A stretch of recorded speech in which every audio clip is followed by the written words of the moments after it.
नमस्कार. आज तारीख 15 नोव्हेंबर. तर दुपारचे वाजले 4 आणि ह्या ह्याच्यात काय चालू असतं तुमका माहिती आहे बऱ्यापैकी. आमच्या कोकणात, आमच्या सिंधुदुर्गात भात कापूचा टाईम असतं आणि ह्या टायमाक तर विचारू नका. ह्या वर्षा पावसानं असं धुमाकूळ घातलं. आता 4 वाजता लोक भात पानान मारूच्या तयारीत असतात. तर हे पावसाचे काय ढग असतात ते बघा.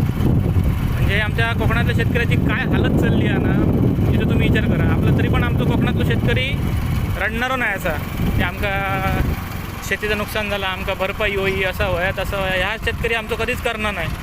याचं मागं खूप अभिमान असं की आमचं शेतकरी कधी रडणार नाही सरकारपुढे. काय हालत आहे बघा. आता ह्यो पाऊस थोड्यांचं वक्तलो ना की आमच्या कापलेल्या भाताची सत्यानाश करून टाकतो बा, असं ह्यो पाऊस असं. पण ही परिस्थिती समजतली कोणाक? याच्यासाठी बोलणारं कोणा? याच्यासाठी बोलणारं कोण नाही. ही तर आपल्या खरी कोकणातली आमच्या शेतकऱ्यांची खरी व्यथा असा. एका उचलणारं कोण नाही.